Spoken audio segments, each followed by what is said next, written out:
Karibu tena kwenye Kweli Yote TV, mahali pa chuo cha Kweli Yote TV kwa ajili ya yale mema na mazuri. Kwa hiyo karibu viongozi, karibu na wasio viongozi, wakubwa kwa wadogo, weupe, weusi, wekundu, wote, vijana, mabinti wa kila rangi na mataifa yote, na huduma zote kwa ajili ya watumishi mbalimbali wa imani mbalimbali, kwa sababu yeye anasema siku ya mwisho haina namna ya kusema mimi ni wa huyu, mimi ni wa huyu, wote kurejea kwake kupitia ile kweli yake yote. Kwa hiyo kabla ya yote basi tumshukuru Baba kwa ajili ya nafasi ya pekee, tuendelea kutufundisha yale ambayo tujawahi kuyaona, kwa sababu kweli yote ndio kutuponya sisi sote. Baba mwema mzuri, tuko hapa kwa ajili ya nafasi ya pekee. Wewe ndiye unayewajibika kufanya haya, kutufundisha kwa ajili ya kuinua nguvu ya kilele cha amani, kilele cha utulivu ndani ya taifa na ndani ya wote wanaokupokea wewe, na ndani ya mataifa yote, kwa watu wote, kwa utukufu wako. Tupo tayari kupokea kila ambacho ni cha kweli yote kwa ajili ya utimilifu wa yote na wote. Karibu tena kwa ajili ya mema mazuri. Leo tunaendelea kwa ajili ya kusimamisha ile nguvu ya yeye mwenyewe kujitukuza kwetu sisi. Tunapojua kweli, ina maana tunakuwa huru. Leo anasema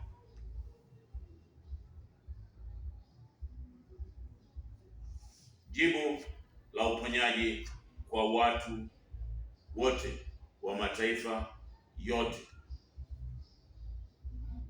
na wa rangi zote juu ya nchi. Jibu la uponyaji. Kwa nini anasema jibu la uponyaji? Kila mmoja alikuwa na swali juu ya nchi, na swali lenyewe lilikuwa linaongelea ndani yetu mauti ya kwanza, mauti ya pili na mauti ya tatu, ila tuliita harusi tatu. Kwa hiyo kulikuwa kuna harusi inayosimama kwa ajili ya siku nazaliwa, unaoa, na harusi ya kufa. Lakini kwa Baba kuna nguvu ya mauti tatu ambazo hakuna aliyekuwa anajua, na zilikuwa kwenye giza kabisa, kwa sababu yeye alificha. Kwa hiyo tutaangalia leo ambacho tutafurahi, kwa sababu uumbaji ndio unapewa jibu lake kwa utimilifu kabisa, na uumbaji unapona na sisi sote tunapona. Kila mmoja anakuwa anaelewa sasa tunaishije juu ya nchi kwa ajili ya kuendelea sasa kufundishwa kwa uhalisia, lakini ndio anainua nguvu ya jibu la wote sasa, kwa sababu kuna kitu kinachoitwa mwanzo na mwisho. Yaani wakati tayari yeye anaanza kutufundisha hii sasa, ina maana majira hii ni wakati wa vita ile iliyosimama kwa ajili ya siku ya mwisho, ndio kutangazwa. Pale ndipo alikuwa anatoa nguvu ya kuelewesha kwa lile kusudi jema. Sasa tukishafika kwenye jibu la kila mmoja alikuwa na hilo swali, ina maana tayari maisha tunayaanza kwa ajili ya kwamba hatutazongwa, hatutatishwa, hatutatumika kwa namna yoyote na ujanja wa adui. Kwa hiyo ndio maana sasa jibu hilo ni kwamba kwangu, kwako, kwa mweupe, mweusi, kiongozi wa imani zote wana swali juu ya mauti ya kwanza ni ipi, na mauti ya pili ni ipi, na mauti hiyo ya tatu. Ila kwa elimu ya Babeli tuliambiwa kuna harusi tatu. Ndio maana yeye kafuta kabisa harusi fotokopi juu ya nchi. Bibi harusi fotokopi na bwana harusi fotokopi, amefutwa na zile pete fotokopi. Ndio maana ameanza kusema kwamba kwa ajili ya kujua sisi sasa mauti ya kwanza na mauti ya pili na mauti ya tatu juu ya nchi.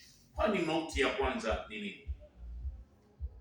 Sasa nitasoma hapa kabla ya yote.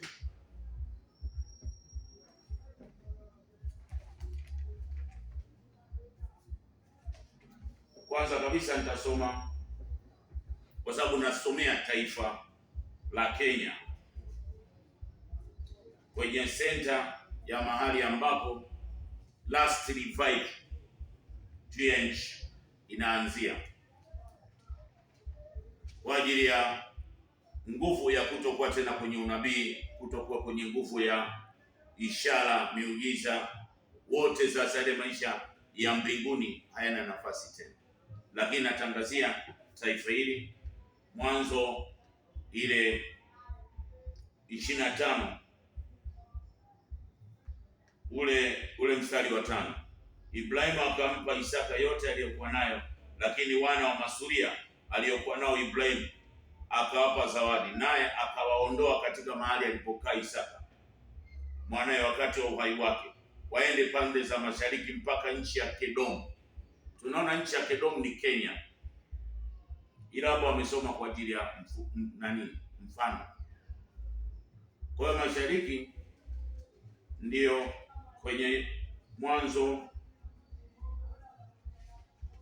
ambayo inasimamisha ile moja, Mwanzo 11 ile moja. Nchi yote ilikuwa na lugha moja na usemi mmoja. Ikawa watu waliposafiri pande za mashariki, waliona nchi tambalale katika nchi ya Shinari, wakakaa huko. Wakaambia, haya na tufanye matofali tukayachome moto. Walikuwa na matofali badala ya mawe na lami badala ya chokaa. Wakasema, haya na tujijengee mji na mnara wa kilele chake kifike huko juu, tujifanyie jina tusipate kutawanyika usoni pa nchi.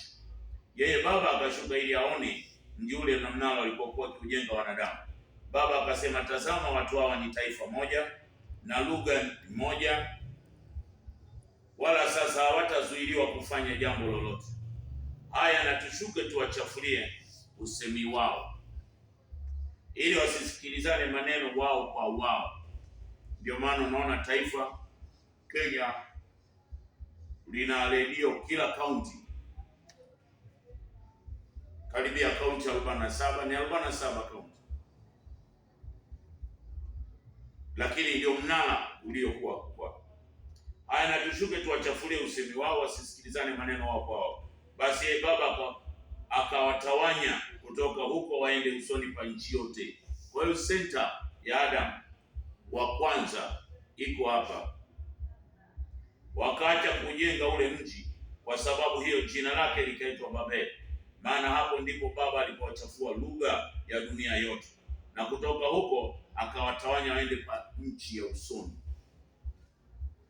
Kwa Kenya ni sehemu moja yake yeye inayofahamika, lakini si wote wanajua.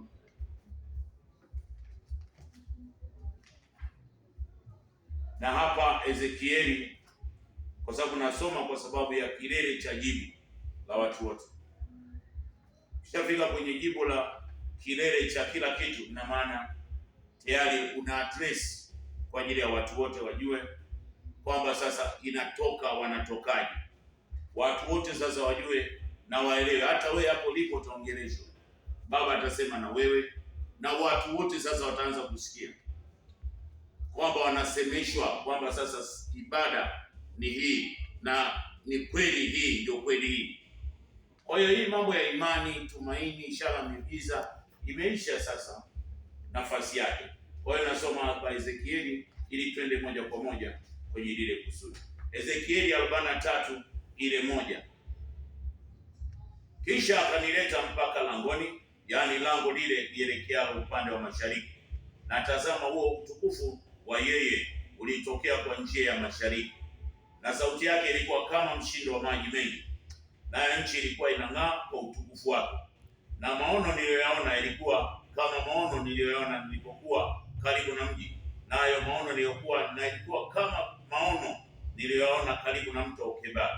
Nikaanguka kifudifudi, na huo utukufu wa Baba ukaingia ndani ya nyumba ile kwa lango lile la mashariki.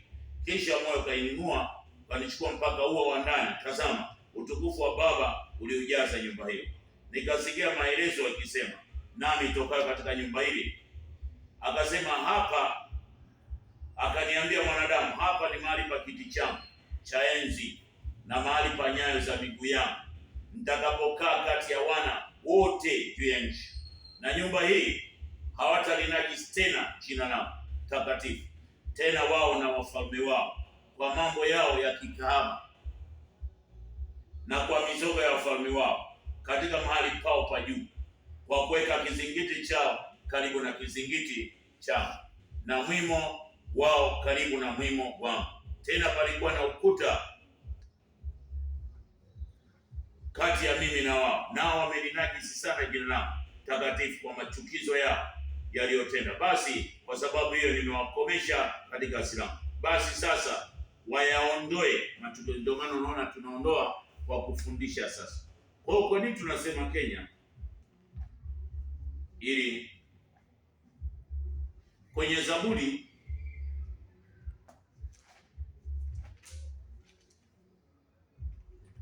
Zaburi 90 ule mstari wa 4,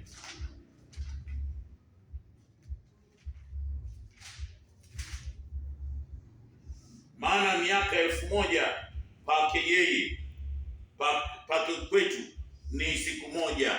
Kwa hiyo siku ya mwisho inatangaziwa hapa, iliyobeba kwa ajili ya miaka 1000 ambayo ni ile miaka sasa ya Adamu wa kwanza iliyopotea walipomwacha baba. Ina maana akanyang'anywa miaka 70, ikawa ni 930.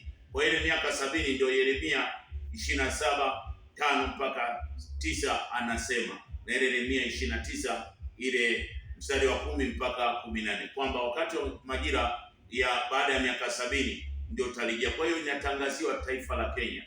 Kenya sifa yake kubwa, ina noti ile 1000, na kwa utimilifu wake ukiangalia kuna madhabahu kubwa ndani ya Kenya ya utimilifu juu ya nchi. Kwa hiyo ndio maana tunatangaza, na majira hii imetupatikana hapa kwa ajili ya hii majira ni yake. Kwa hiyo ndio maana anasema jibu la uponyaji kwa watu wote juu ya nchi, weupe, weusi, wekundu, wadogo kwa wakubwa. Sasa ni swali ambalo tuko nalo tayari, Baba analijibu, na fahamu yake iko kwenye nguvu ya mauti ya kwanza, mauti ya pili na mauti ya tatu, ambayo tulikuwa tunaita harusi tatu, lakini zilikuwa tofauti na namna ambavyo tulikuwa tunaelewa, kwa sababu harusi tatu ambazo tulikuwa tunazijua ni kwamba ni ile siku ya kuzaliwa, ni ile siku ya kuoa na siku ya kufa, ambayo baba hizo hazina hata habari nazo. Yeye anajua habari ile siku, yeye anakuachilia kati ya baba na mama wanakutana kwa ajili ya mtoto kupatikana. Ile ndio date anajua. Hii hapo nje hajui baba. Kwa hiyo ndio majira ya milele kabisa, kwa kila mmoja anayo. Sasa moja kwa moja tunaanza na mauti ya kwanza. Mauti ya kwanza ni nini? Mauti ya kwanza ambayo kila mmoja alikuwa ajui, kwa sababu ukisoma hapa kwenye Ufunuo ule mstari wa 20 ndio tunaona kuna mauti hapa ya kwanza, lakini inakuwa siri.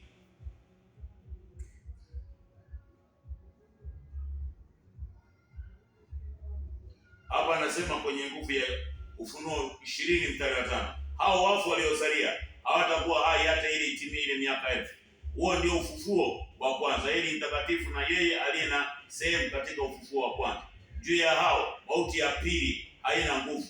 Sasa lazima kuwe na mauti ya kwanza inayosababisha mauti ya pili. Kwa sasa mauti ya kwanza ni ile kitendo cha Mwanzo 2:23, kile kitendo cha Adam na Hawa kumwacha baba na kumwacha mama, na wao wakajiita baba wakajiita mama. Mwanzo 2:23, Adam akasema, sasa huyu ni mfupa kati ya mfupa wangu na nyama kati ya nyama yangu, basi ataitwa mwanamke, kwa maana ametwaliwa kwa mwanamume. Kwa hiyo mwanamume atamwacha baba yake na mama yake na ataambatana na mkewe, nao watakuwa mwili mmoja. Nao walikuwa uchi wote wawili, Adam na mkewe, wala hawakuona haya. Kwa hiyo hii ndio ilikuwa ni mauti ya kwanza. Mauti ya kwanza ina maana ni kile kitendo cha Adam ndani yake kabla hajaachana na baba, alikuwa na mfumo wa moja ndani ambaye ni miaka 1000 kwake, alafu kwa baba ni siku moja. Ina maana ni siku ile ya mwisho kwa ajili ya utimilifu wa majira ya watu wote juu ya nchi. Mwanzo ile 1:26, yeye baba akasema, na tumfanye mtu kwa sura yetu wakatawale uumbaji wote. Hiyo ndio ilikuwa kabla ya mauti ya kwanza alivyokuwa Adam. Ndio tunamwona Mwanzo 2:15, yeye baba akamtoa huyo mtu akamweka katika bustani ya Edeni ailime, atunze yeye, yaani angalie yale mazingira ya kila kitu, na hawawezi kuwatumia wale wanyama, ndege, kwa ajili ya kumpa nafasi ya kugundua kwa nini wapo juu ya nchi. Ndio tunaona analetewa Mwanzo 2:19, baba akafanyiza kutoka katika ardhi kila mnyama msituni na kila ndege wa angani, akamletea Adam ili aone atawahitaji. Kila kiumbe hai jina alilokiita Adam likawa ndio jina lake. Adam akawapa majina yao kila mnyama wa kufugwa na ndege wa angani. Kwa hiyo akawa na mahusiano na wanyama sana na kila kitu, yaani kila kitu vyote vilikuwa kwake. Sasa tunaona baada ya yeye sasa kumwacha baba, ina maana kila ambacho alikutana nacho ni ile nguvu ya yeye kukosa utukufu. Kwa hiyo mauti sasa ya kwanza ikamwingia, kutaka yeye kuwa miliki ya uumbaji wote, yaani kumkoni baba, yaani wewe Adamu ni mimi na wewe leo, kwa sababu mke na mume wote wanaitwa Adam. Tukisoma kwenye Mwanzo ile 5:2, kumwacha kweli yote, ina maana kuachana na ule utaratibu. Hapo ndipo mauti ya kwanza ilianza. Kwa kile kitendo cha kumwacha baba na mama, na tukajiita sisi baba na mama bila kujua baba maana yake na mama maana yake, ina maana hapo ndipo tulikwenda kwenye nguvu ya mauti ya kwanza.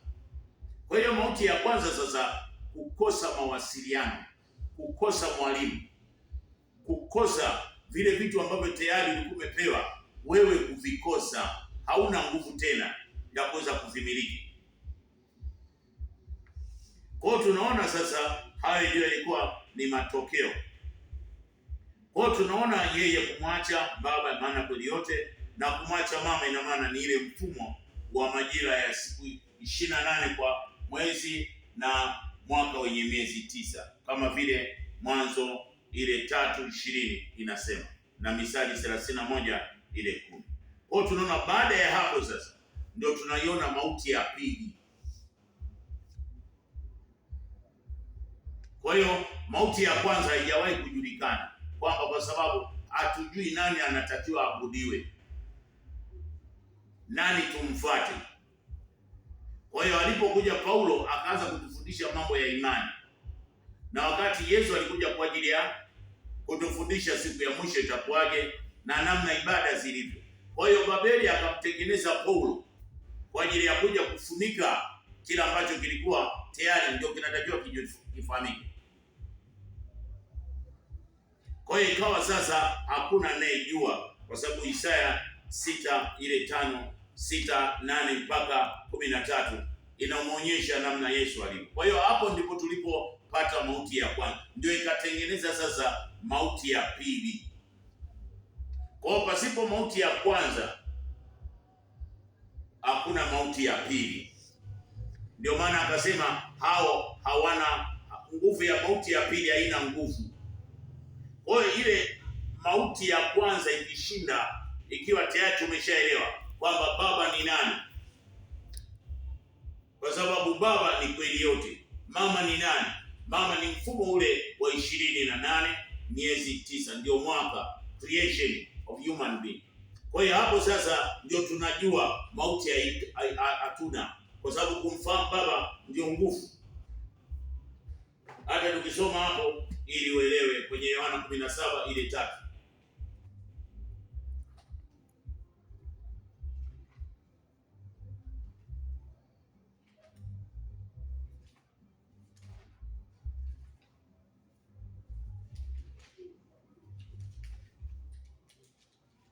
na uzima wa milele ndio huu, wakujue wewe Muumba wa pekee wa kweli. Tunaona hata huyo Yesu kujulikana kwamba yeye alikuwa ni nani, alikuwa kweli. Yohana 18:37. Basi Pilato akamwomba, wewe mfalme?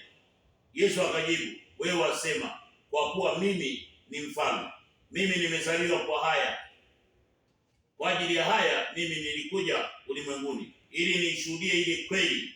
Kila aliyewa hiyo kweli huisikia. Pilato akamwambia, kweli ni nini? Kwa hiyo kweli ilikuwa imejificha na hakuna aliyekuwa anajua. Kwa tunaona sasa, baada ya kuiacha kweli, ina maana tuliambatana na uongo. Ndio maana akasema kwenye mahali pa Isaya 38. Kwa hiyo baba akashindwa kueleweka. Kwa hiyo pale sasa tukawa tumepata mauti ya pili, kwa sababu unatumikishwa sasa bila kujua nani huyu, ni mkweli au sio mkweli. Kwa hiyo unatengeneza maroho mengi juu ya nchi.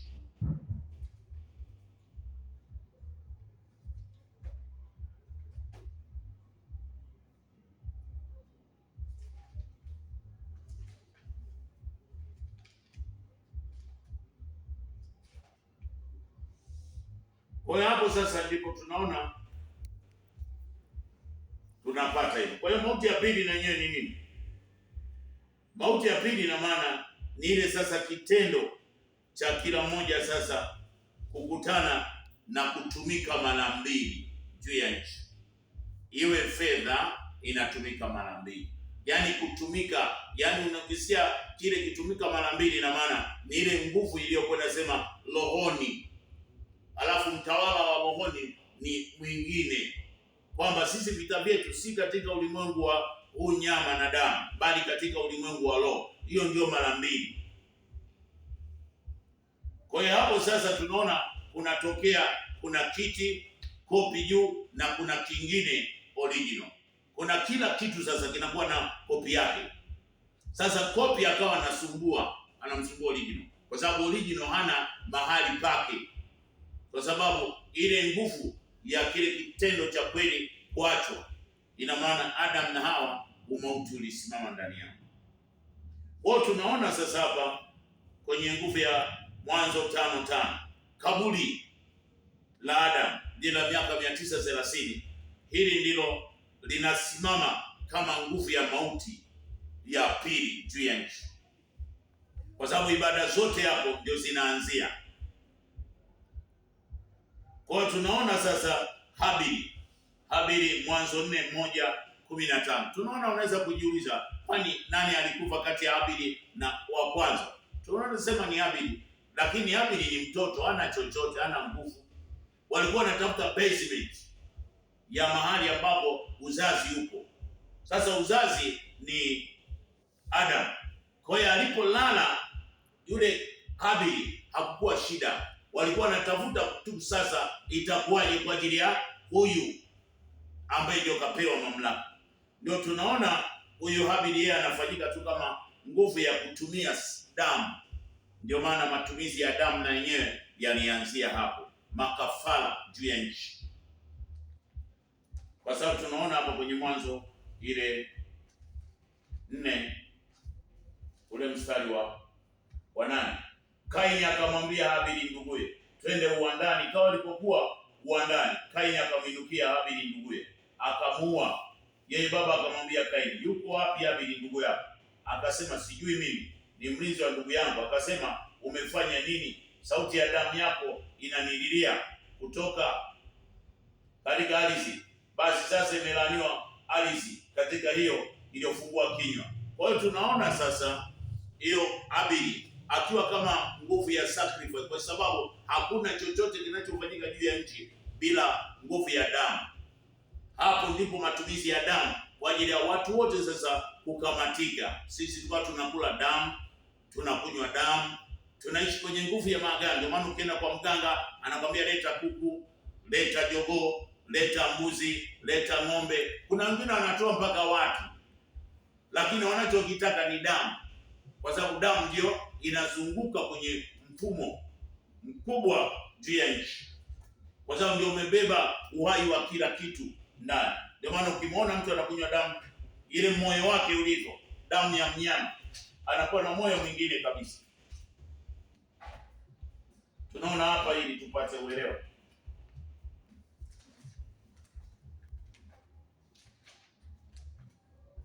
Walawi 17 ule mstari wa 14 wa 11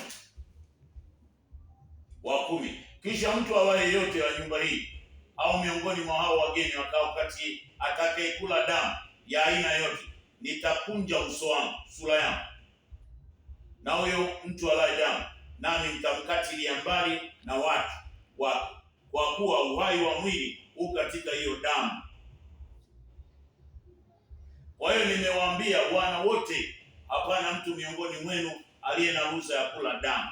Watu tukawa tunakula damu kwa sababu tayari tuna mauti ile ya kwanza ya kutojua baba ni nani. Kwa hiyo mimi naitwa baba na mama yuko hapa, mke wangu. Kwa hiyo wote sasa hatuko kwenye mfumo wa ile nguvu ya kumwelewa baba alikuwa anataka nini. Yaani tumefuliwa, tuko uchi, kwa sababu ile Mwanzo 3 ile 1 mpaka 24 ni matokeo ya Mwanzo 2 ile 23-25, kwa sababu pale tunaona uchi ukitokea, na huku kwenye Mwanzo 3:20 3:1 mpaka 24 ni nguvu ya nyoka akiongea na Adam, akiongea na Hawa. Sasa huyo nyoka ni mawazo ndani ya metani, sio wao tena. Kwa tunaona sasa wakiwa wanaendelea kwa ajili haya. Kwa hiyo mbele ya mafanikio ya kila mmoja ukawa na Edeni, lakini Edeni akawa amekaa adui. Kwa hiyo mauti sasa ndio ikawa inatembea kwenye kila unachofanya juu ya nchi. Tunaona Mwanzo ile 4:16. Kaini akatoka mbele ya uso wa baba, akakaa katika nchi ya Nodi mbele ya Edeni. Kwa hiyo wale ambao ni nguvu ya uharibifu juu ya nchi wanakaa kwenye yale mema unayotaka kuyafanikisha, wao wanazinga. Utakutana na maneno, utakutana na taarifa, utakutana na kuumiza moyo ili uchoke, ukate tamaa. Kwa hiyo hayo ndio yalikuwa yanakaa, na huyo ndio mauti, kwa sababu ndani yetu hatuna kitu. Kwa hiyo hao ndio walikuwa najua, na ndio maana tunaona hata Yesu akituonyesha kwamba bustani tunayoishi juu ya nchi, katikati kuna kaburi. Ile Yohana 19:40, basi wakautoa mwili wake Yesu, wakaufunga sanda kwa kitambaa pamoja na ile manukato, kama ilivyo desturi ya Wayahudi katika kuzika. Na pale pale iliposulubiwa palikuwa na bustani, na ndani ya bustani mna kaburi ambalo hajatiwa mtu bado. Kwa hiyo kwenye bustani hapo, kwenye kila maisha, kwa sababu bustani ni maisha, kila maisha ya mmoja mmoja juu ya nchi, ana mbele yake hapa ana kikwazo kama anatenda kwake. Kwa hiyo sasa ni mauti, kwa sababu hakuna. Ndipo hapo mfumuko wa ibada za kuzimu, ibada mbalimbali, ibada za sanamu, ibada za mawe, ndio zilianzia hapa kwenye mauti ya pili. Kwa ni mbali sana. Mitume, manabii, hawa ni matokeo, lakini tunaona hapa akituonyesha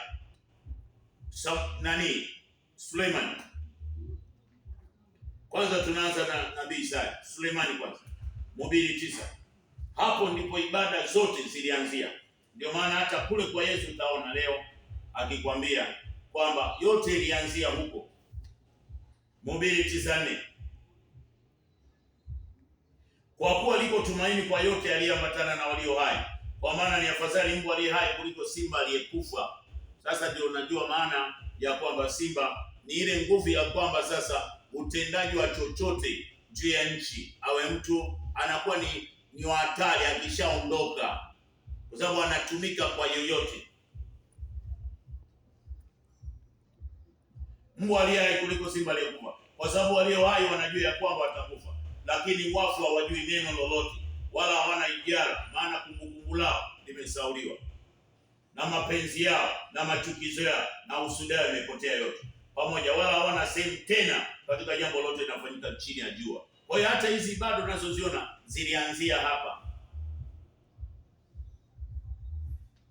Tunaona Samueli wa kwanza 28, Samueli anafariki, lakini anaenda kuamshwa na nguvu ya yule anaitwa mganga. Na Samueli hiyo Luka sasa 16 na yenyewe tunamwona huyu akiwa anaitwa baba wa imani. Baba wa imani wenyewe alipolala, Yesu anatuonyesha kwamba hakuna aliyeenda juu, alienda mahali pa kutotumika mara mbili. Na maskini akasema palikuwa na mtu mmoja tajiri aliyevaa nguo za rangi ya zambarau na kitani safi na kula siku zote kwa nasi. Uwekwa mlangoni pake yule mwenye vidonda vingi, na alikuwa akitamani kushibishwa kwa makombo yaliyoanguka katika meza ile tajiri. Hata mbwa wakaja wakamlambalamba vidonda vyake. Ikawa yule maskini alikufa, akachukuliwa na malaika mpaka kifuani kwa Ibrahimu. Yule tajiri naye akafa, akazikwa. Basi kule kuzimu aliyainua macho yake alipokuwa katika mateso, akamwona Ibrahimu.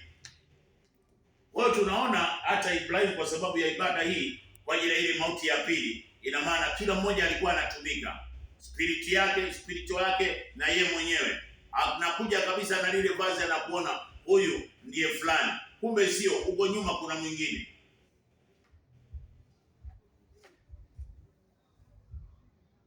Tunaona kwenye Ufunuo 6 tunaona watu sasa walioondoka na chochote, iwe wanyama wote, kwa sababu damu zao zote zilikuwa zinatumika. Ina maana nguvu ya, unamwona simba anakuja na kufuata na umesinzia. Kwa hiyo ilikuwa ni mara mbili. Ufunuo 6 ule mstari wa 9, na alipofungua muhuri wa 5 nikaona chini ya madhabahu roho zao waliochinjwa kwa ajili ya neno la Mungu, kwa ajili ya ushuhuda wao waliokuwa nao, wakalia kwa sauti kuu wakisema, Baba mwenye kweli, hata lini kutohukumu wala kuipatia damu yetu kwa hao wakao juu ya nchi? Nao wakapewa kila mmoja nguo ndefu nyeupe, wakaambiwa wastarehe bado muda mchache, hata itakapotimia hesabu ya wajoli wao na ndugu zao. Kwa hiyo ilikuwa sasa wanasubiri ile miaka 1000.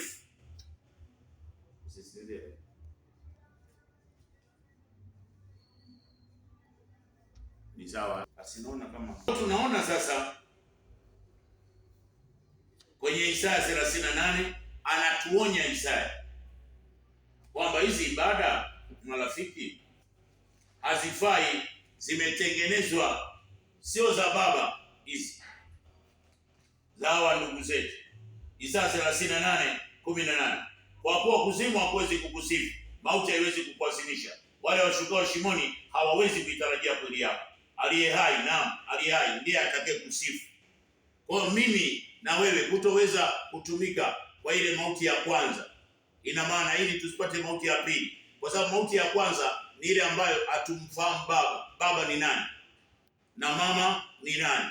Lakini tumejua baba ni kweli yote, mama ni ule mfumo. Ina maana hauwezi kutumika mara mbili, kazi zako, biashara zako, hata ukilala hautumiki. Ile generation ilikuwa inatakiwa isitumike, kwa sababu ndani yao kulikuwa kuna moja na baba ambayo inaitwa miaka 1000.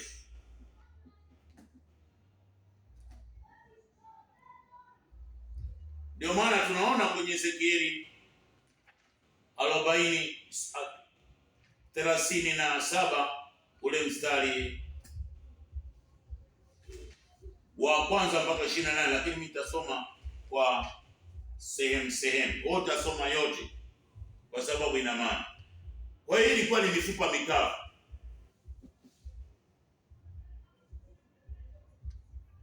lakini ilikuwa ijulikani ni mifupa gani. Ni sisi tulikuwa hivi. Ezekieli 37 ule mstari wa 10, basi nikatamka kwamba kama alivyoniambia, pumzi ikawaingia wakaishi, wakasimama kwa miguu ya jeshi.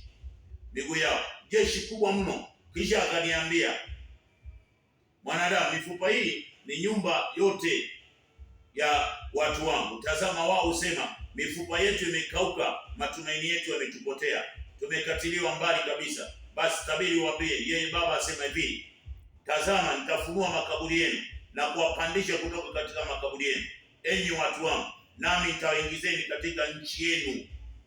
Kwa hiyo namna ambavyo hapa sasa, ile siku ikifika kwenye siku yake ya mwisho, majira ya kweli, mwaka wa kweli kwa watu wote, ndio tunaanza kufufuliwa. Zinafufuliwa zile akili, lile jicho, lile sikio, ile hatua, kujua kwamba Bwana ni nani atakiwa kupata ibada. Je, hii ibada iko na mfumo gani? Yaani unaelewa. Sasa tulikuwa tuelewe, kwa sababu tayari tulikuwa na mauti ya kwanza ambayo ni ya kumwacha baba na mama, na hatukujua kama tuko Babeli tayari ile miaka 70. Kwa tunaona hapa hata Yesu akija sasa kutuambia Bwana, hizi ibada sio. Mathayo 8:21.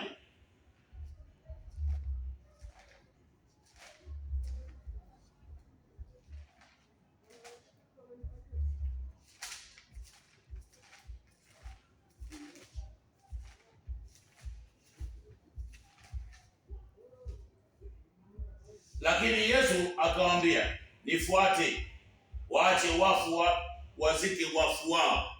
Yeye alikuwa anajua kwamba kwenye utimilifu hatufanyiki hivi kama tulivyo leo, kwa sababu kuna elimu huku nyuma ya Mafarisayo juu ya nchi, ibada potofu juu ya nchi, ibada za kuwatumia watu wa baba juu ya nchi. Hapa nasoma kwenye Mathayo 22 ule mstari wa 29.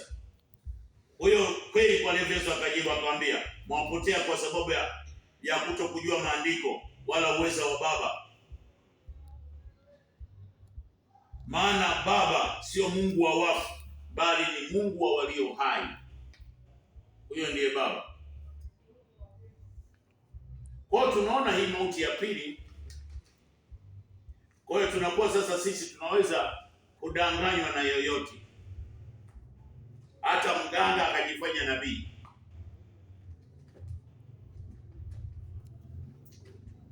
tajiri ametumia nguvu za giza, bado tunaona ni sawa, kwa sababu hatujui tena. Ile Isaya sasa 28 ule mstari wa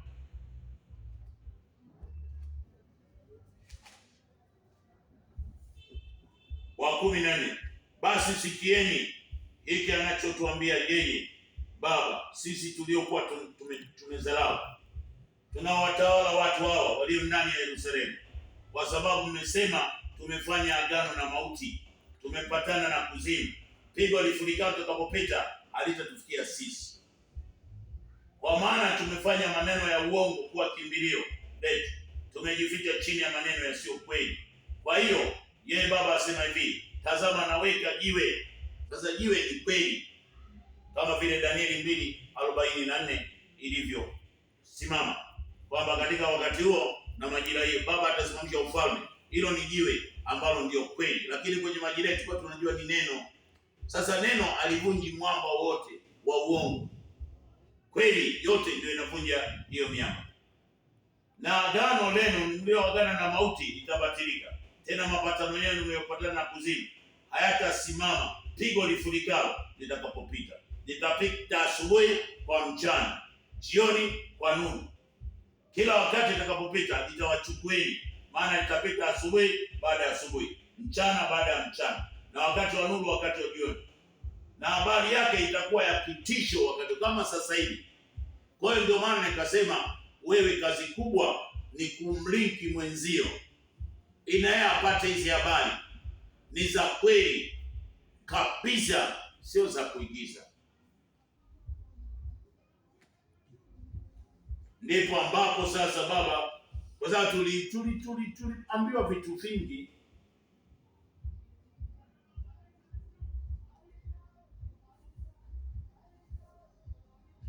Kwa hiyo ndio maana tunaona sasa pale kwenye Mathayo ile 8:28 Yesu akianzia kule kwenye makaburi kwa kutuonyesha kwamba Adam yuko huko wanamtumia na familia yake, kwa sababu ya ile nguvu ya anguko la damu la kwanza, akawa na mauti ya kwanza, tayari mauti ya pili ikasimama. Na alipofika ng'ambo katika nchi ya Gerasi, watu wawili wenye pepo walikutana naye, wanatoka makaburini, wakali mno hata mtu asiweze kuipitia njia. Na tazama, wakapiga kelele wakisema, tuna nini nawe, mwana wa Mungu? Je, umekuja kututesa kabla ya muhula wetu? Basi kulikuwepo mbali nao kundi la nguruwe wengi wakilisha. Wale pepo wakamsihi wakisema, ukitutoa tuache twende tukaingie kwa lile kundi la nguruwe. Akamwambia, nendeni. Wakatoka wakaingia katika nguruwe, na kumbe kundi lote wakateremkia kwa kasi gengeni, hata baharini. Kwa hiyo tunaona hapa kwa lugha ya kawaida unaweza kuona kama baharini, Mombasa, Dar es Salaam, Tanga, kila mahali pa bandari, Mogadishu huku, mahali pa Ethiopia, unaona kwenye sehemu ya bahari unaweza kuona bahari. Lakini bahari ni sehemu ya lugha na kabila na koo na mila. Tunasoma hapa kwenye Ufunuo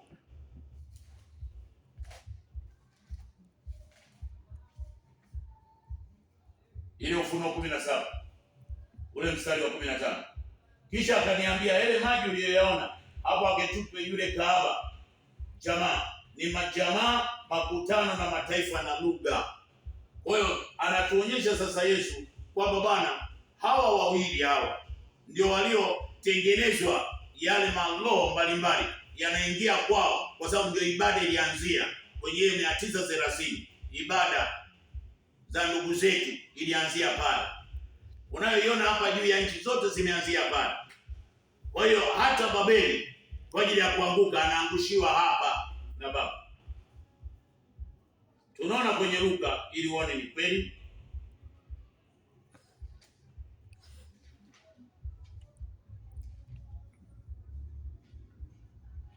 Luka 8:26, wakafika pwani ya nchi ya Wagerasi inayoelekea Galilaya, na aliposhuka pwani alikutana na mtu mmoja wa mji ule mwenye pepo wa kuvaa nguo siku nyingi. Ule kwenye ule uchi wa Mwanzo 2:29,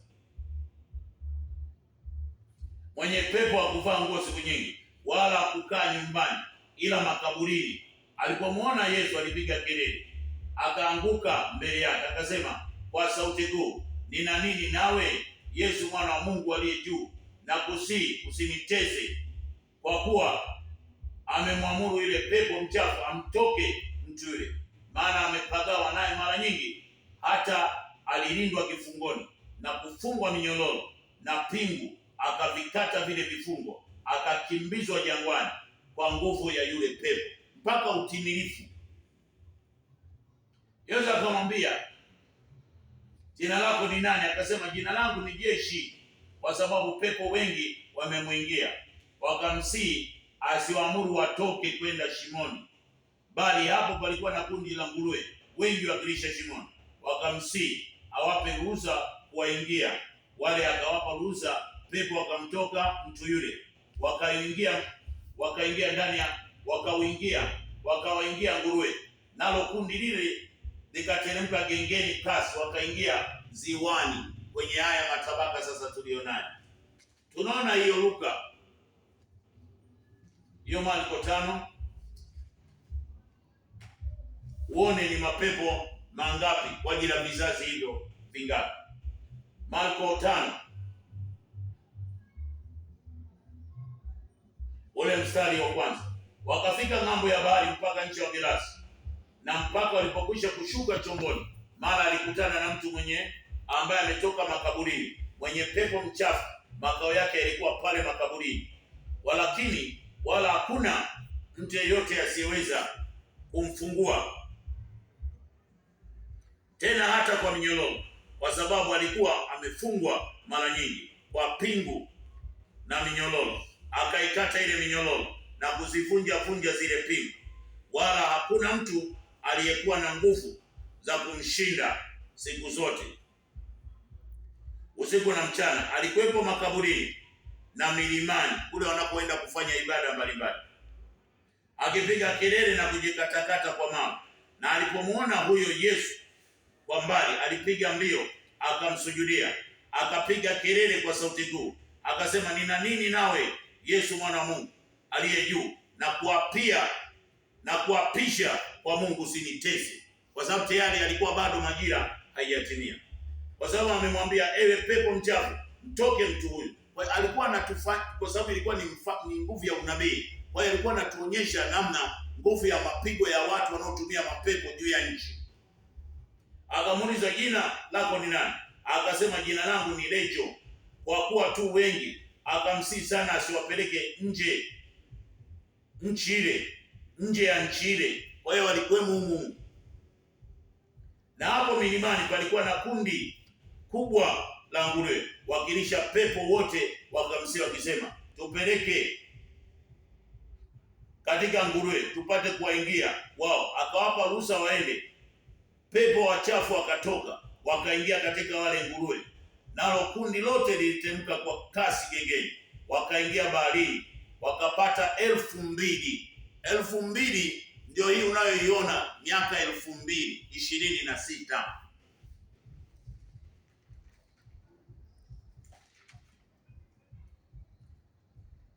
Yesu kufanya kazi yake alianza akiwa na 33 miaka 33.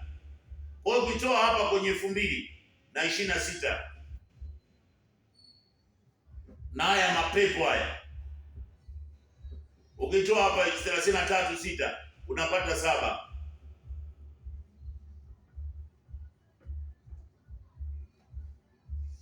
Kwa 7 ndio utimilifu. Mwaka 2026 ndio tangazo juu ya nchi kwamba mauti zile 3, ile ya kwanza, ya pili, hata ile ya 3 ambayo ndio itabaki kwa Baba, ina maana ndio imethibitika. Kwa hiyo si katika kudanganya, ila ni kweli yote. Kwa hiyo ukiona kwamba 33 toa 26 unapata siku 7 kwa ajili ya utimilifu.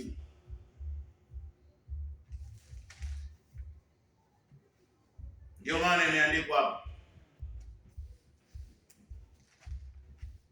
Ufunuo 14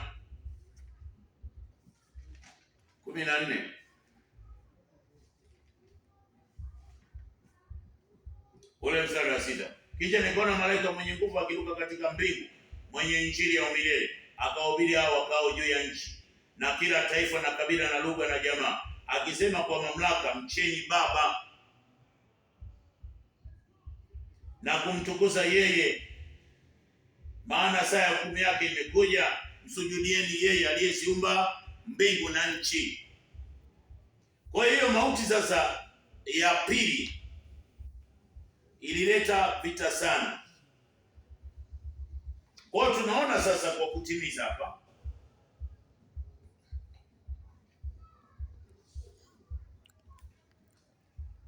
kwa kile kitendo cha kutumika mara mbili, ina maana hii Yerusalemu yote ibada zake ni za kutumika mara mbili, mpaka tunapofika kwenye majira hii, mwaka timilifu wa Baba unaanzia ndani kwenda nje. Kwa hiyo hapa ndipo tunaanza kuishi moja. Kwa hiyo adui hatugusi, wachawi, waganga, washirikina, maluminati, filimaso hawatugusi, wala kufanyika kuwa kafara la mwingine. Alipo ni Baba tu, kwa makusudi yake ndio anaweza kufanya. Kwa kitendo cha Adamu kumwacha kweli yote, mama aliondoka na ile hekima ya kujua kila kitu ni rohoni. Kwa hiyo alipofukuzwa sasa Adamu, alipoenda utumwani Babeli, kwa hiyo yeye ndio alikuwa anatumika kuinfo watu wote, ile generation yake na ile siri ya kwamba Baba ana mti wa uzima ambao ni kabila 12 na lugha 12, Mwanzo 3 ile 22. Yeye Baba akasema, basi huyu mtu amekuwa kama mmoja wetu, kwa kujua mema na mabaya. Kwa hiyo alikuwa tayari ameshaelewa kwamba ile secret ya baba alikuwa anatumia spiritual. Kwa hiyo alikuwa anatumia sana kabila 12 na lugha 12 mbele zake. Kwa hiyo ndio maana baada ya kuachana kwenye mahali pake, kwa sababu mbinguni ya baba ni mahali pa kumjua kweli yote, pale ndio vita ilipoanzia. Hapa tunasoma kwenye Ufunuo 12 ile 7. Kulikuwa na vita mbinguni na malaika zake wakapigana na yule joka. Kwa hiyo Adam alipotengeneza ule uasi wa kutaka kuwa kama yeye, kama baba, kwa sababu tayari amepewa uumbaji wote, ina maana ndani ya ufahamu wake ndio kulitengenezwa vita. Kwa hiyo baba mahali pake ni pa kumjua kweli yote, kwamba baba ni kweli. Alikuwa anafahamu. Sasa naona huyu sasa yeye hayupo hapa na yeye mimi ndio nimepewa. Acha. Sasa ule uasi ukaingia. Vita vikaanza ndani. Ndio maana wewe jifikirie tu unapopokea habari ya ghafla, akili yako jinsi inavyocheza. Kwa hiyo mbinguni hapa vita ndio ilianzia hapa. Hiyo naiona kwenye Ufunuo hiyo 12, na ndio hapo sasa kukatokea hao wamiliki. Hiyo Mwanzo 2 ile 23. Adam akasema sasa huyu ni mfupa kati ya pangu na nyama kati ya nyama. Basi ataitwa mwanamke kwa maana ametolewa kwa mwanamume. Kwa hiyo atamwacha baba yake na mama yake, nao watambana. Hapa sasa ndio kuna vita mbinguni. Hapa ndio baada ya hiyo vita ndio tunaona hapa anatokea. Ajua sasa ni mtawala. Huyo Ufunuo 12. Na ishara kuu ilionekana mbinguni, mwanamke aliyevikwa jua na mwezi na ulikuwa chini ya miguu yake, ndio huyu Mariamu. Ukiangalia kwenye mahali pa juu hapa kwenye kichwa picha kuna picha ya jua. Chini huku kuna nguvu ya picha ya uumbaji kama mwezi. Hapo chini kabisa kuna lile agano lililokuwa kwa ajili ya joka, kama nimkandamiza joka. Lakini pale kwenye kuna nyota 12 hapa. Kwa hiyo ndio maana unaona amesimama. Sasa tayari kumeshatokea uasi juu ya nchi. Ina maana madhabahu sasa iliyokuwa tayari ya nguvu ya kabila 12 haina nguvu. Tayari wanajua hawa kwamba baba anatumia spirit kwa ajili ya ile kosa la Adam kumwacha. Kwa hiyo wale wazee 24 ndio wanapiga magoti kila siku, walikuwa wanapiga. Huku juu ya nchi hatutakiwi. Ndio maana tukaletewa elimu ya kwenda wapi? Mbinguni.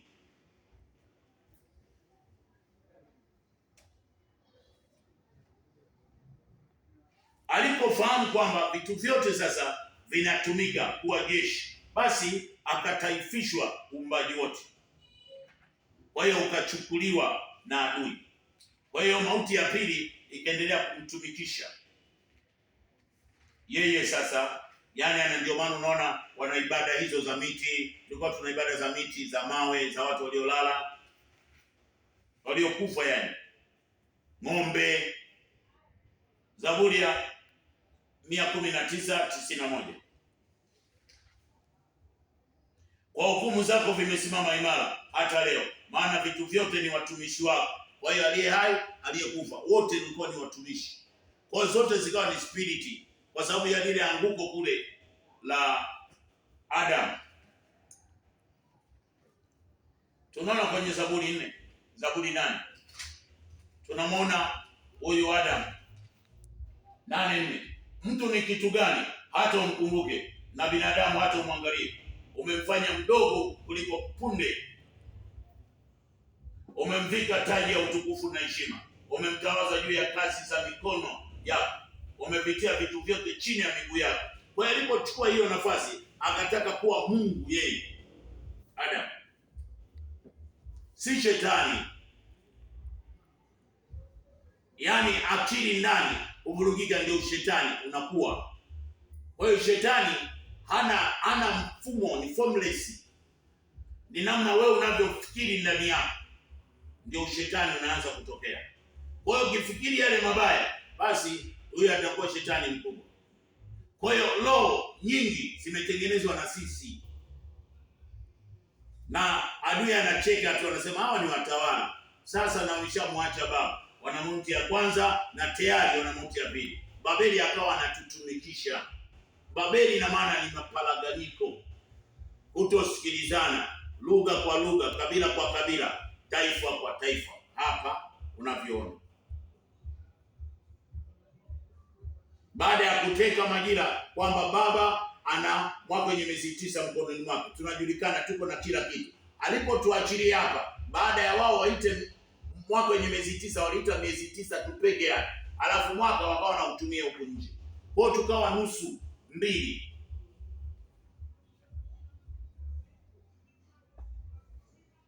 Kwa ndio maana wakawa wamepata hiyo hekima ya kwamba hata baba anatumia hizo spiriti kupitia Ufunuo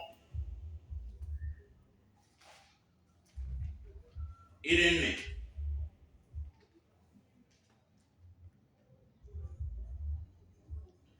Na mara anaikuwa katika moyo, tazama, kiti cha enzi kimewekwa mbinguni, na mmoja ameketi juu ya kile kiti, na yeye aliyeketi alionekana misiri ya jiwe kweli yote, na upinde wa mvua ukizunguka kiti chake cha enzi, ikaonekana misiri ya zumaridi, na viti 24 vikilizunguka kile kiti cha enzi juu ya vile viti, na aliona wazee 24.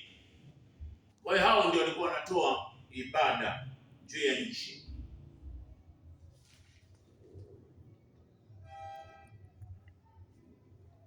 Kwa hiyo walipojua sasa, basi baba akawa anasubiri ile siku yake ya mwisho, majira ambayo ni ya mwaka wenye miezi 9, aturudishe ile Zekaria 14 ile 7, ile siku yake ya mwisho ambayo ndio ndani yake imebebwa na mwaka wa watu wote,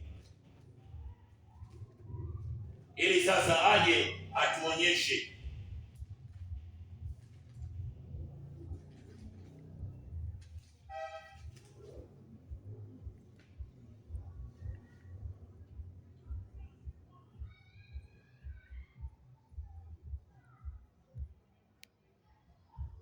lakini itakuwa siku moja iliyojulikana na baba, sio mchana wala sio usiku.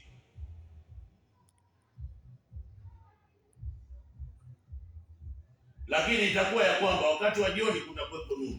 Na Danieli 8:13, hata Danieli 8:26 inasema hivyo, na Isaya ile 61. Kwa hiyo yeye sasa ndio aje aanze kutuelezea hiyo majira sasa ya mauti ya kwanza, ya pili na ya tatu.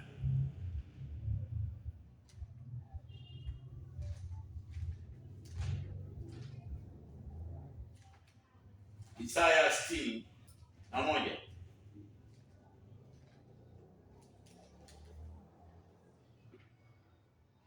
Kutangaza mwaka wa yeye baba uliokubaliwa na watu wote na siku ya hukumu.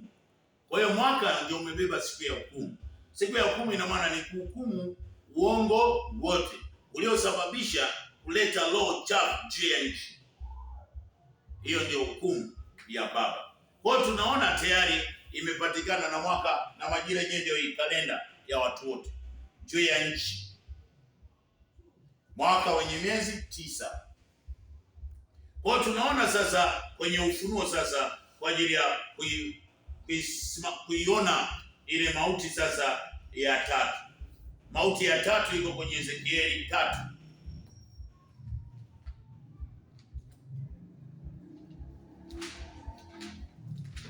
Hiyo sasa ni yake, kwamba hayo atakayokuwa anakuambia, kama sasa unaambiwa habari za kweli yote.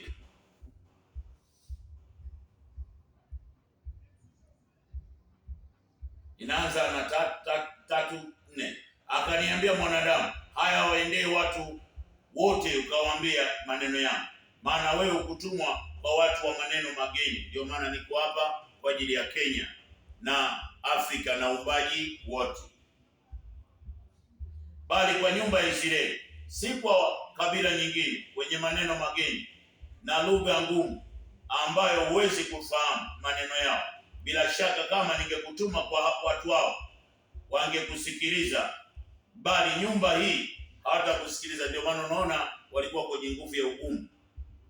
Ndio maana sasa ameamua kusimamisha kile kinachoitwa Kweli Yote TV, chuo kwa ajili ya watu wote, kuwatangazia, watapata, watasikia, wataelewa, kwa ajili ya kwanza sasa kufahamu, kwa sababu haya yote yanayotukia ni yeye, ili sasa turudi chini, tuanze. Mabaya haya hayana nguvu, yote hayana nguvu, ila chukizo ni ibada za miti, mawe na ibada za watu waliolala.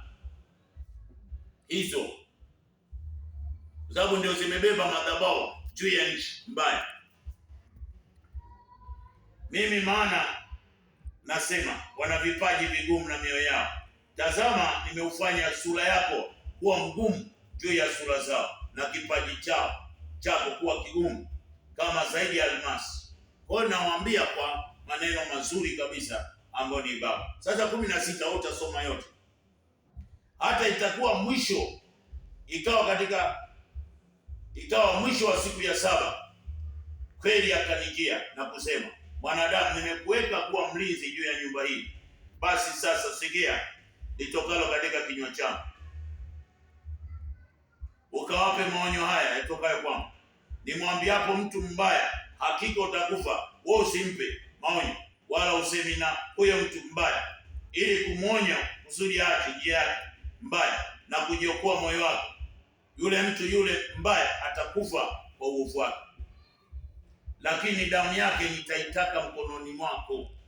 Hii ndio mauti sasa ya kwamba umeacha kusikia.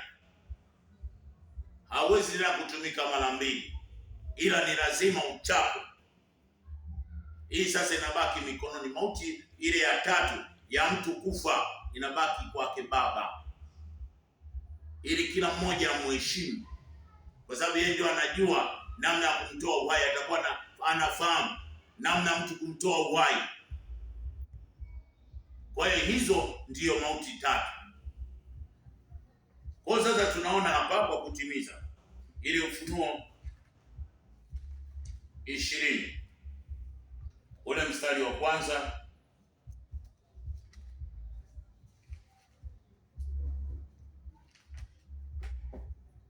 kisha nikaona malaika mwenye nguvu kutoka mahali pake yeye, mwenye ufunguo wa kuzimu, yani ana ufunguo wa juu ya uongo wote juu ya nchi, na mnyonyoro mkubwa ambao sasa kuanzia kule tulipokamatiwa kwenye mauti ya kwanza, mauti ya pili tukashindwa kutoka. Yaani sasa anatufundisha kuanzia pale mwanzo mpaka mahali pa mwisho. Mkubwa mkononi mwake akamshika yule nyoka wa zamani ambaye ni Ibilisi na Shetani, akamfunga miaka 1000. Sasa sikiliza hapo ufahamu. Kwa hiyo alikuwa amefungiwa huku, akamtupa katika kuzimu, akamfunga, akatia muhuri juu yake, asipate kuwadanganya mataifa tena hata ile miaka 1000 itimie, na baada ya hayo yapasa afunguliwe muda mchache. Kwa hiyo inasubiri sasa miaka 930 na miaka 70 inapoungana tunapata miaka 1000. Kwa hiyo uongo ndani juu ya nchi haumwingii mtu, kwa hiyo tayari anakuwa connection na Baba. Kisha nikaona viti vya enzi wakaketi juu yake, nao wakapewa hukumu. Nami nikaona moyo waliokatwa vichwa kwa ajili ya ule ushuhuda, kwa ajili ya yani, na maana sasa kuwatoa wale wanaotumika kule sasa kwenye zile madhabahu za kishetani juu ya nchi, na wale wote waliokufa kwa ajili ya mauti ya pili ambao wanatumika, wawe wanyama, iwe vitu madini, iwe mai, kila kitu ndio vinatoka. Na hao wasiomsujudia yule mnyama wala sanamu yake, wala kuipokea ile chapa katika vipaji vya nyuso zao wala katika mikono yao, nao wakawa hai. Ina maana sasa bila kupokea uongo, ina maana uongo ndio chapa ya 666, kwa sababu 31 ni siku, ambapo wiki ni siku 7, mwezi ni wiki 4, 7 mara 4 28, ndio light day. Sasa hii ni ya uongo, hii ni chapa ya mnyama na sanamu. Unatoka pale unaenda kuabudu mti, mawe, mtu aliyelala, hiyo ni sanamu. Kwa hiyo umepigwa chapa juu ya nchi. Kwa hiyo yeye sasa ndio anawafungua kwa ajili ya kitabu cha uzima ambacho ni cha maelezo yote. Sasa mikono nao wakawa hai, wakatawala pamoja na Kristo miaka 1000. Hao wafu waliosalia hawakuwa hai. Kwa hapo sasa kuna mambili, wale waliolala kwa ajili ya majira ambazo za uharibifu juu ya nchi. Ina maana hao wanakwenda daima, hawatumiki wala kufanyika chochote. Ina maana wanatupwa kwenye uharibifu, choma. Ina maana zile soul sasa ambazo zimetumika zikatekwa, zikafanywa vitu vibaya, zile zinapelekwa mahali ambapo Baba anazihifadhi. Sio kwamba eti wote wanaenda kufufuliwa huko. Mauti ya siku ya mwisho, yani ufufuo wa siku ya mwisho, ni ufufuo wenye haki juu ya nchi. Wale waliolala wanafufuliwa, wale wenye haki, na huku juu ya nchi hivyo hivyo. Ina maana aibu sasa inaanza kutokea kwa wale ambao walikuwa tayari wako kwenye nguvu ya, yani kusimama kwenye ubaya kweli kweli, lakini lazima wafahamu, waonyeshwe, wafundishwe. Ndio maana kuna kazi kubwa ya Baba, kwa sababu injili ya siku ya mwisho sio mzaa, ni yake mwenyewe. Kwa hiyo naomba katika kushirikiana huku basi tufanye yale yanayotakiwa kwa ajili ya kusapoti ili kazi yake Baba iende, kwa sababu ni ya kweli kabisa. Kwa hiyo kama ni magari basi tutapeana hizo namba, kama ni nguvu ya vyombo hivi vya kamera tunataka, kila kitu ambacho kinatakiwa kiende kwa ajili ya habari za kweli juu ya nchi kwa watu wote. Ni majira yake. Kwa hiyo wewe ukifanya hivyo basi utabarikiwa zaidi na zaidi, kwa sababu umetoa sana juu ya nchi kwa ajili ya habari za unabii. Huu ndio ufufuo wa kwanza. Heri na yeye aliye na sehemu katika ufufuo wa kwanza.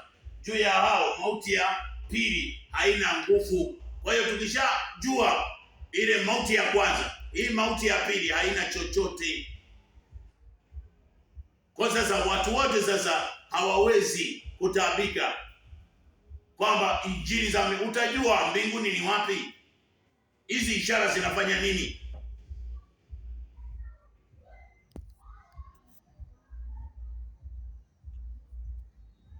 Wakatawala pamoja naye miaka 1000. Sasa ina maana utawala juu ya nchi ni kwa ajili ya majira yake yeye. Kwa hiyo imetimia.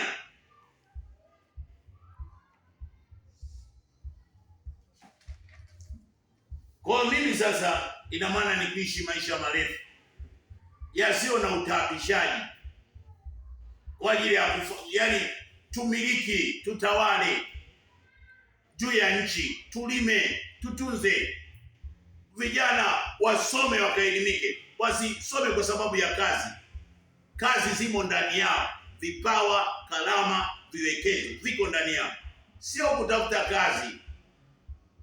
Vijana wetu lazima sasa wafundishwe kwamba wanaenda kuelimika, kwa sababu hao ndio wana vipawa na kalama vya kufanya hivyo viwanda. Kwa hiyo akisomea kazi anaenda kusomea kazi ya mahali fulani pamoja, akili inakuwa dumu. Lakini vijana kwa elimu sasa hivi ni lazima tusomee nguvu ya kuelimika, ili tuje tubadilishe mazingira